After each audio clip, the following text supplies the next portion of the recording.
Atila es uno de esos personajes carismáticos que nos ha dado la historia, la cronología humana.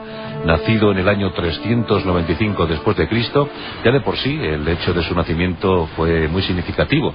¿Por qué? Porque en ese año se fracturaba definitivamente, tras la muerte del emperador romano Teodosio, un segoviano de pro, pues se fracturaba definitivamente, como decía, el Imperio Romano en Oriente y Occidente. También ese año, pues un tal Alarico se alzaba como jefe único, como rey único de las tribus visigodas, los godos occidentales. Un hecho también que haría tambalear a la mismísima Roma occidental. Bueno, pues en ese año nació en la Panonia rumana. Atila era todo un gentleman, todo un aristócrata de los hunos. Una infancia al calor de las enseñanzas recibidas a cargo de los prisioneros de guerra que capturaba la tribu. De ellos aprendió a escribir y leer el latín y el griego.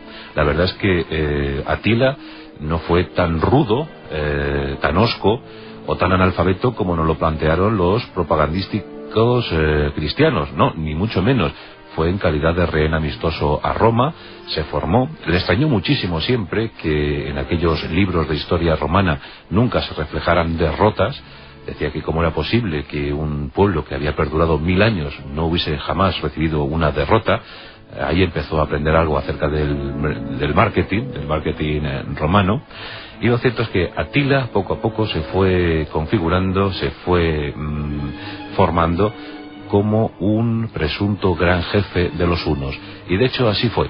En el año 431 fue nombrado en compañía de su hermano Bleda rey de los hunos, aunque él también quiso aumentar ese grado a la categoría de emperador.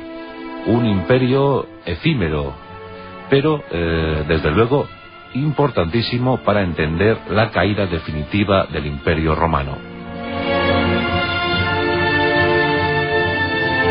Los primeros años de gobierno entre Atila y Bleda fueron más o menos normales. Atila más belicista, más entregado a la lucha total contra el enemigo romano.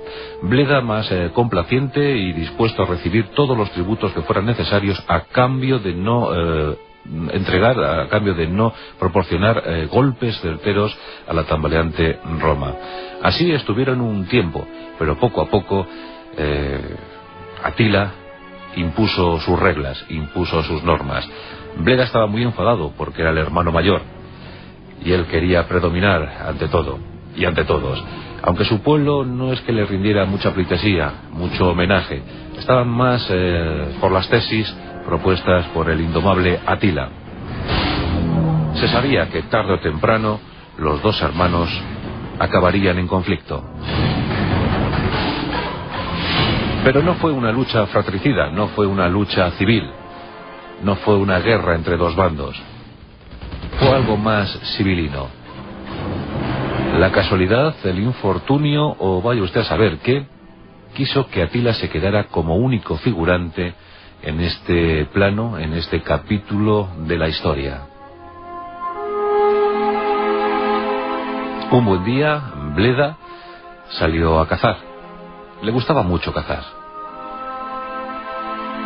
En compañía de un enano mauritano que hacía las delicias de Bleda, pues salió rumbo a la aventura. El propósito era cazar algún jabalí, alguna pieza pequeña, algún conejo, divertirse un ratito en aquella mañana. Además del enano mauritano, le acompañaba su guardia personal. Por tanto, Bleda se sentía protegido. Pero como decíamos antes, el infortunio, porque claro, aquel paraje era un paraje casi llano, con unos pocos matorrales, algunos árboles, pero apenas nada más. Por eso nadie se explica qué hacía allí ese inmenso oso. Y nadie se explica cómo es posible que la guardia personal de Bleda no se percatara y se quedara tan lejos de su protegido. Ni siquiera el enano le acompañó.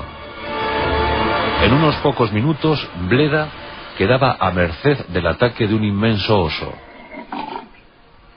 Y claro, la escena fue tremenda. Y aquí también en nuestra historia patria tenemos el ataque de un oso a Fabila, uno de los sucesores del rey Don Pelayo, pero aquello nadie lo supo explicar, nadie supo argumentar qué narices hacía aquel plantígrado en aquel paraje tan inhabitual para un oso. Un oso enorme que se abalanzó, estaba como enfurecido, se abalanzó sobre Bleda y la verdad es que tardó muy pocos minutos en destrozarle, en desmembrarle y acabar con su vida. La guardia personal no hizo nada. Dicen o dijeron que estos guardias habían quedado helados por el miedo y que no habían podido hacer nada. Claro, eso nadie quiso creerlo. Lo cierto es que Atila ese día estuvo muy sonriente y cuando le comunicaron lo de Bleda, hombre, no es que diera palmas, no es que aplaudiera, pero quedó muy contento. Y por si fuera poco, apareció la famosa espada de Marte, una espada que según la leyenda de los hunos daría poder, conferiría poder a aquel que la empuñara. Y aquel que la empuñara no sería otro sino el emperador de todos y el que llevaría a los hunos a la victoria final. Curiosamente apareció la espada y Atila la empuñó. Si en ese tiempo hubiesen actuado los CSI, los grandes investigadores forenses, seguro que habrían encontrado alguna explicación. Pero lo cierto es que el CSI no estaba por aquel entonces, en el siglo V, y Atila pudo asumir el destino del pueblo huno. Como es sabido, fue derrotado en los campos catalaúnicos y mientras preparaba la invasión definitiva de Italia en el año 453, tras haberse desposado con Ildico, con una espléndida princesa bactriana, murió víctima de una hemorragia nasal. Murió ahogado en su propia sangre. En ese año 453, cuando Atila contaba 58 años, fue enterrado en 3 ataúdes. Uno de hierro, otro de plata y otro de oro. El cuerpo de Atila, enfundado en esos 3 ataúdes, fue depositado en un lugar secreto. Y al igual que hiciera Gengis Khan algunos siglos más tarde, más de 1000 jinetes cabalgaron sobre la tumba de Atila, de la que nunca más se supo, por cierto. Hasta hoy no se ha encontrado la tumba de Atila. Poco más de 20 años después, caía, se desmoronaba el Imperio Romano de Occidente. Uno de los arietes que contribuyó a ese desmoronamiento fue sin duda Atila, y tuvo libertad de acción durante 13 años gracias al fallecimiento, casual o no, de su hermano Bleda, su enemigo íntimo Bleda. A veces la historia es así de caprichosa. Llega un oso y eso provoca que te conviertas en emperador de un gran pueblo.